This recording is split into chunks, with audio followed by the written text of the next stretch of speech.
నన్నుగా తెలుసుకో. సర్వక్షేత్రేషు భారత, అన్ని క్షేత్రాల్లో ఉన్నా నన్నుగా తెలుసుకో. అన్ని క్షేత్రాల్లో ఉంటే క్షేత్రం అనేది పరిచ్ఛిన్నమైన, క్షేత్రజ్ఞుడు అపరిచ్ఛిన్నము వ్యాపకం అనే విషయాన్ని చూపించి నన్నుగా తెలుసుకో అని దానికి ఇంతవరకు భాష్యం రాశాడు. అయితే మొదటి దానికి ఎక్కువ రాయలేదు. ఇదం శరీరం కౌంతేయ క్షేత్రమిత్యవిధీయతే. ఏ కౌంతేయ, ఇది శరీరం అని ఎవడైతే తెలుసుకుంటున్నాడో వాడు క్షేత్రజ్ఞుడని తెలుసుకో అని క్షేత్రజ్ఞుడి గురించి చెప్పడం అయిపోయింది. సర్వక్షేత్రేషు, పరిచ్ఛిన్నమైన అన్ని ఉపాధుల కంటే పరిచ్ఛిన్నమైన సర్వ ఉపాధుల్లో ఉండే ఏక క్షేత్రజ్ఞుడు ఎవడైతే ఉన్నాడో వాడు సర్వవ్యాపుడు కాబట్టి అది నన్నుగా తెలుసుకో దాన్ని చెప్పేశాడు. ఇంత భాష్యాన్ని చెప్పాడు. క్షేత్రం ఉండిపోయింది. మనం క్షేత్రజ్ఞుని తెలుసుకున్నాం. క్షేత్రం అంటే మనమేమనుకున్నాం, క్షేత్రజ్ఞుని తెలుసుకున్నాం కాబట్టి క్షేత్రం శరీరమే కదా అనుకున్నాం. కర్మేంద్రియాలు, జ్ఞానేంద్రియాలు, అంతఃకరణ, శరీరపు ముద్ద ఇంతే కదా అనుకున్నాం. అది కాదు, అది చెప్పాలి భగవంతుడు. క్షేత్రం అంటే ఎంత విశాలమైందంటే క్షేత్రజ్ఞుడు ఇంత చిన్న శరీరంలో ఉంటాడా? క్షేత్రుడు సర్వక్షేత్రములు యందు ఉంటాడు. సర్వక్షేత్రములు అంటే క్షేత్రం ఎంత విశాలమైంది, ఎంత విలక్షణమైంది. అందువల్ల ఓ కౌంతేయా, ఈ శరీరము ఇదం శరీరం అని ఇత్యాది శ్లోకంలో సూచించబడిన క్షేత్ర అధ్యాయం యొక్క మొదటి అర్థాన్ని సంగ్రహంగా అక్కడ చెప్పి ఇప్పుడు తత్ క్షేత్రం యచ్చ అని 13వ ఈ అధ్యాయంలోని రాబోయే 3వ శ్లోకంలో ఈ శ్లోకంలో విశేషంగా చెప్పడానికి ప్రారంభిస్తున్నాడు. ఇత్యాది వ్యాచిక్యాసితస్య హి అర్థస్య సంగ్రహ ఉపన్యాసో న్యాయ ఇతి. ఎందువలంటే వివరించబడవలసిన విషయాన్ని ముందుగా సంగ్రహంగా చెప్పడానికి యుక్తమై ఉన్నది కాబట్టి ఈ 3వ శ్లోకంలో సంగ్రహంగా చెప్తాడు, 5వ శ్లోకంలో విశేషంగా చెప్తాడు. అందువల్ల ఈ 3వ శ్లోకంలో సంగ్రహంగా చెప్పడానికి భగవంతుడు ప్రారంభిస్తున్నాడు అని అర్థం. శ్లోకం తక్షేత్రం యచ్చ యాదృక్చ యద్వికారీ యతశ్చ యత్ సచ యో యత్ప్రభావశ్చ తత్సమాసేన మే శృణు. తత్క్షేత్రం యచ్చ యాదృక్చ యద్వికారీ యతశ్చ యత్ సచ యో యత్ప్రభావశ్చ తత్సమాసేన మే శృణు.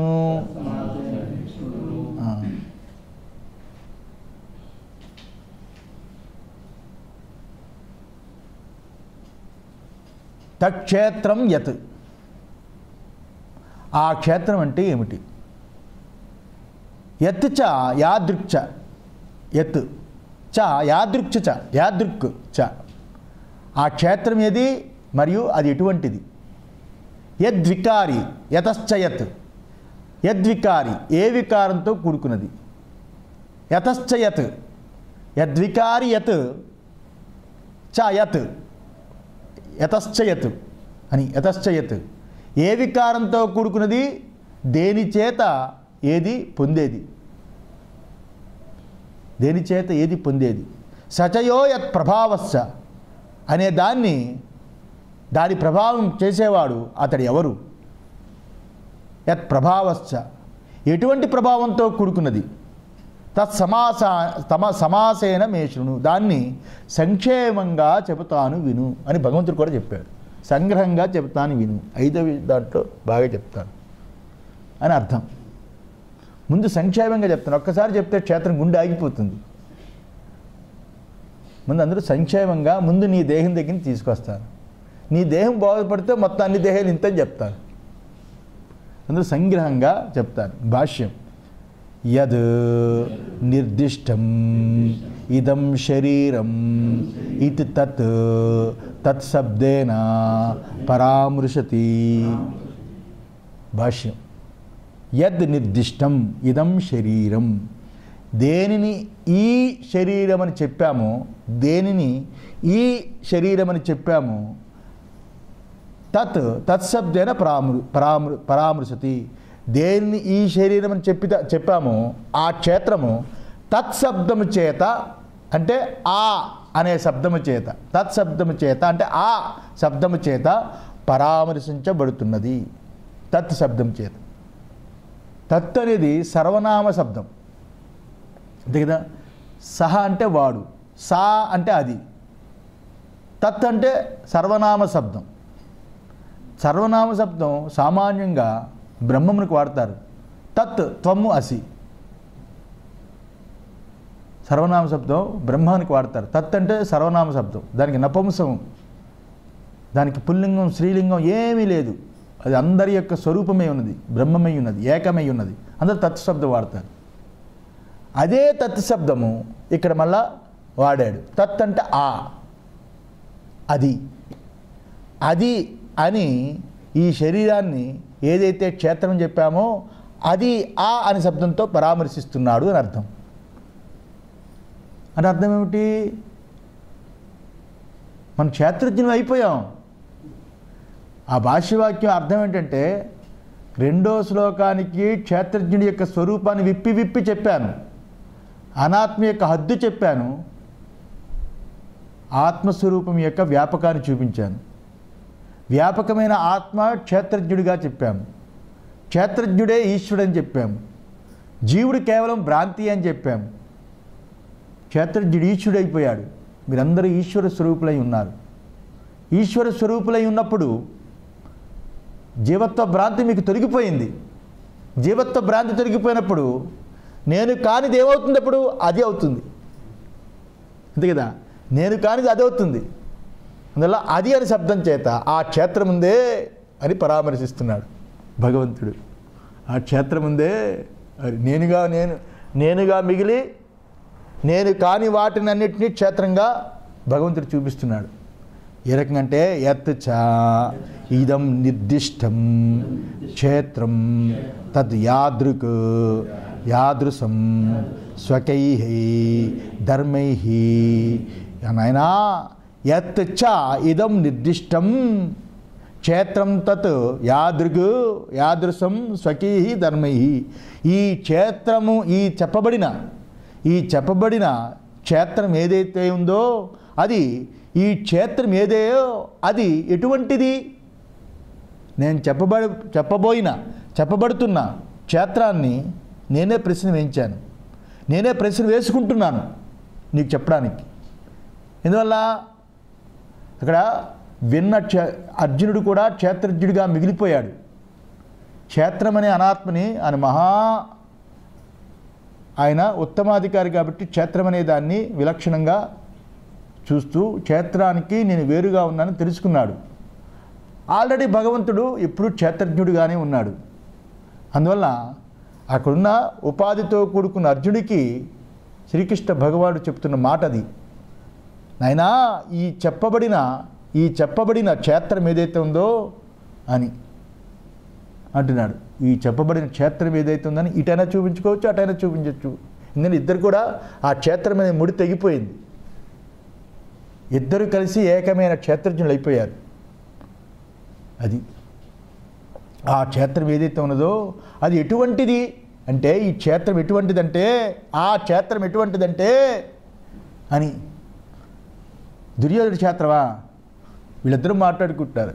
ఆ క్షేత్రం ఎటువంటిదంటే అని శరీరాన్ని చెప్పుకుంటున్నారు. ఎటువంటిదంటే తన ధర్మముల చేత స్వకీయై ధర్మై, తన ధర్మముల చేత చూస్తే ఏ రకంగా కనబడుతున్నది? తన ధర్మముల చేత చూస్తే అంటే, తన ధర్మములంటే క్షేత్రం యొక్క ధర్మములేంటి? జన్మ మరణాలు, ఆకలి దప్పికలు, చావు పుట్టుకలు అనే ధర్మములతో కూడుకుని క్షేత్రాన్ని చూస్తే ఏ రకంగా అగుపడుతుంది అని ప్రశ్న అన్నమాట. స్వకై ధర్మై ఏ రకంగా అగుపడుతుంది అని అర్థం. చ శబ్ద సముచ్చయార్థో. ఇక్కడ ఉన్న చకార శబ్దము సముచ్చయార్థాన్ని తెలపడానికి వచ్చింది. సముచ్చయార్థాన్ని తెలపడానికి వచ్చింది. ఏ రకంగా అంటే యద్వికారీ యో వికార, ఒకదానికి ఒకటి సముచ్చయం. ఇది ధర్మములు ఎలా సముచ్చయం అంటే, సముచ్చయం అంటే కలవడం, కలయిక అని అర్థం. ఏ రకంగా కలిసి ఉందంటే ఈ ధర్మములతో కూడుకునే క్షేత్రం ఏ రకంగా కలిసిందంటే యద్వికారీ, మొదటిది యద్వికారీ యో వికార అస్య తద్ యద్వికారి. యద్వికారి అంటే ఏ వికారం గల దేనికి సంబంధించి ఉన్నదో దానికి యద్వికారి. ఏ వికారముతో కూడుకొని దేనికి సంబంధించి ఉన్నదో, దేనికి క్షేత్రానికి ఏమైనా పెట్టుకోవాలి అలాగా. ఏ వికారముతో దేనితో సంబంధించి ఉన్నదో అది యద్వికారి క్షేత్రము. వికారం ఏమిటి దానికి? ఏదో తాకూడం తాగితే వికారం వచ్చినట్టు కాదు. వికారం ఏంటి? బాల్యము, యవ్వనము, కౌమారము, ముసలితనము, నల్లని వెంట్రుకలు తెల్లగా అయిపోవడము, జగదగ మెరుస్తున్న పళ్ళు రాలిపోవడము, చక్కగా వినిపిస్తున్న చెవులు గుళ్ళం పెట్టి వినిపించకపోవడము, చూస్తే అవతలవాడు ఆహా ఏం మాట్లాడుతున్నారు అనుకునేవాడు, అది పోయి నోరు వాసనతో దూరంగా ఉండరా బాబు అనుకున్నావు. ఇలాంటి వికారములతో కూడుకున్నది ఈ క్షేత్రం యద్వికారి. అలాంటి వికారంతో కూడుకున్నది. ఏతో యస్మాత్ చ యత్ కార్యం ఉత్పద్యతే ఇది వాక్యశేష. ఎక్కడ నుండి అంటే దేని నుండి, ఎక్కడ నుండి, యత్ యత్ యతో యస్మాత్ చ యత్ కార్యం, ఎక్కడ నుండి అంటే దేని నుండి ఏది ఏ కార్యం పుడుతుందో అని ఇక్కడ వాక్యాన్ని చేర్చుకోవాలి. ఎక్కడ నుండి దేని నుండి ఏది ఏ కార్యం పుడుతుందో అని వాక్యాన్ని చేర్చుకుంది. ఎక్కడి నుండి పుడుతుంది ఈ కార్యం? క్షేత్రం నుండి అని మనం పెట్టుకోవాలి. అక్కడ క్షేత్రం నుండి అని ఇక్కడ పెట్టుకోవాలి. అది క్షేత్రకార్యము అని పెట్టుకోవాలి. క్షేత్రజ్ఞుడు అయి ఉన్నాము. ఇది చెబుతున్నవన్నీ క్షేత్రాన్ని పెట్టుకుని వింటూ ఉండాలి మీరు. క్షేత్రజ్ఞుడిగా ఉండి యత్ కార్యం, దేని కార్యం? క్షేత్రకార్యము అని పెట్టుకోవాలి.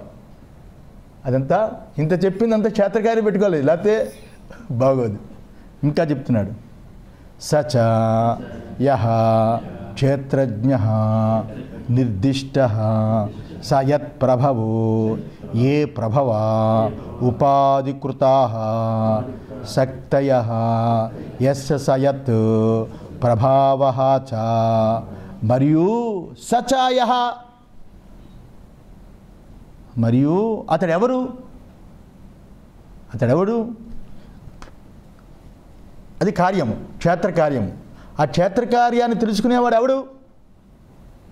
ఎవడంటే క్షేత్రజ్ఞ. ఆ క్షేత్రకార్యానికి తెలుసుకున్న కారణస్వరూపుడైన క్షేత్రజ్ఞ, క్షేత్రజ్ఞుడు.